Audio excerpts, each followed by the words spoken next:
नमस्कार। राजकीय महाविद्यालय झाड़ोल के यूट्यूब चैनल पर आपका स्वागत है। आज हम पढ़ेंगे बीए समाजशास्त्र द्वितीय वर्ष के प्रश्न पत्र प्रथम में निर्धनता के परिणाम। हम जानते हैं कि निर्धनता एक अभिशाप है। इसे सभी बुराइयों की जड़ कहा जाता है। अगर व्यक्ति को भरपेट भोजन न मिले तो उसे अनेक प्रकार के अनैतिक कार्य करने लगता है, जिससे अनेक प्रकार के सामाजिक दुष्परिणाम निकलते हैं।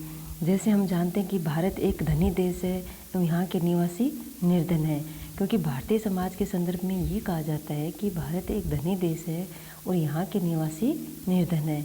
ये कथन पूर्णतः सही भी है, क्योंकि भारत में अनुकूल पर्यावरण है, यहाँ प्राकृतिक साधनों की भी भरमार है, अपार वन संपदा है, विशाल जनशक्ति भी है, पर्याप्त जल स्रोत भी हैं, शक्ति के साधन भी उपलब्ध हैं, विकास के आगमन साधन भी हैं। इसी कारण भारत सोने की चिड़िया कहा जाता है।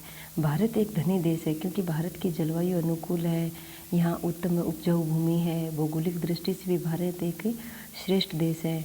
भारत में खनिज संपदाओं का भी प्रचुर भंडार पाया जाता है, जिससे भारत में विश्व की 25% लोहा भारत में है। अभ्रक, मैग्नीज, खनिज, तेल, तांबा, जस्ता आदि भी यहाँ काफ़ी पर्याप्त मात्रा में भंडार हैं। भारत में वन संपदा भी है। आज भारत में 747.2 लाख हेक्टेयर वन क्षेत्र घोषित किया गया है। इसी प्रकार भारत के पास अपार जल स्रोत भी है। इसी प्रकार भारत में अपार संसाधन भी हैं। यहाँ विशाल जनसंख्या के कारण प्राकृतिक संसाधनों का पूर्ण विदोहन भी संभव है। भारत में कोयला, खनिज तेल, अणुशक्ति के भी पर्याप्त भंडार हैं। अतः शक्ति के साधनों की दृष्टि से भी अगर हम देखें तो भारत एक धनी देश है। इसी प्रकार भारत में पर्याप्त मात्रा में सामुद्रिक संपत्ति और पशु संपदा भी है, जो एक धनी देश होने के लिए जरूरी है। इसी प्रकार भारत में आवागमन एवं संचार के साधन भी विकसित अवस्था में हैं, जैसे भारतीय रेल है, वायु मार्ग है आदि। अतः हम कह सकते हैं कि भारत एक धनी देश है, परंतु संपदा एवं स्रोतों का पर्याप्त विकास एवं विदोहन न होने के कारण भारतीयों को निर्धनता का जीवन व्यतीत करना पड़ता है। इसलिए ये कहा जाता है कि भारत में निर्धन लोग निवास करते हैं।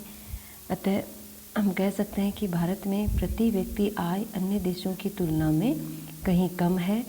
ये लोगों को निर्धनता का जीवन व्यतीत करने के लिए बाध्य करती है। दूसरा, प्रति व्यक्ति आय कम होने के कारण ही भारतीयों का जीवन अत्यंत निम्न स्तर का है।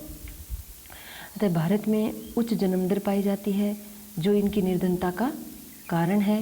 भारत में प्रति व्यक्ति औसत आयु अत्यंत कम है। इसी प्रकार निर्धनता के कारण भारत में बेरोजगारी भी काफ़ी मात्रा में पाई जाती है। बेरोजगारी संसाधनों का पूर्ण विदोहन न होने का भी प्रतीक है। भारत में बचत एवं पूंजी निर्माण का अभाव पाया जाता है। ये एक निर्धन देश का प्रतीक है। भारत में स्वास्थ्य सुविधाओं का भी अभाव पाया जाता है।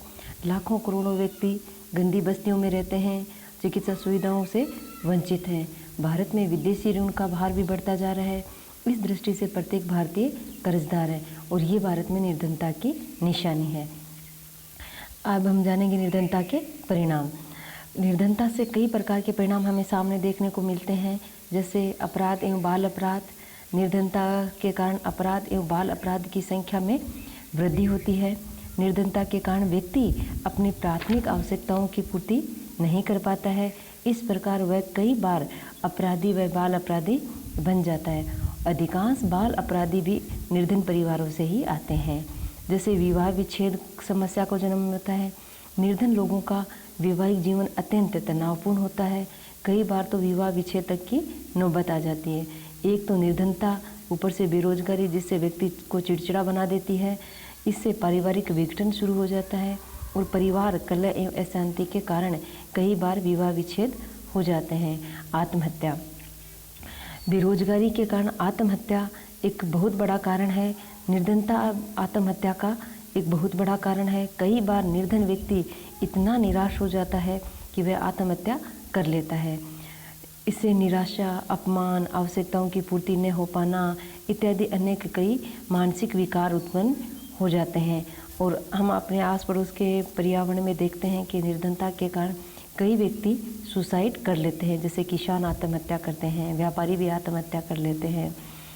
मानसिक बीमार हो जाते हैं। इसी प्रकार जैसे भिक्षावृत्ति, हम अपने शहरों में देखते हैं कि भिक्षावृत्ति काफ़ी मात्रा में हमें देखने को मिलती है। निर्धनता भिक्षावृत्ति का भी एक बड़ा कारण है। वेश्यावृत्ति, निर्धनता के कारण अनेक स्त्रियां अनैतिक व्यापार के द्वारा पैसा कमाना शुरू कर देते हैं। ये भी एक निर्धनता के लिए अभिशाप है। व्यक्तिक विघटन हो जाता है। निर्धनता के कारण व्यक्ति का शारीरिक दृष्टि से व्यक्ति टूट जाता है और उसका मानसिक संतुलन बिगड़ने लगता है। उसका चारित्रिक पतन भी शुरू हो जाता है और वह अनेक प्रकार के दुर्व्यसनों का शिकार हो जाता है। अतः इस प्रकार निर्धनता को हम सभी बुराइयों की जड़ कहा जाना ठीक है। इससे व्यक्तिक, पारिवारिक एवं सामाजिक विघटन को प्रोत्साहन मिलता है। अब हम आगे के अध्याय में जानेंगे निर्धनता उन्मूलन के लिए किए गए उपाय। धन्यवाद।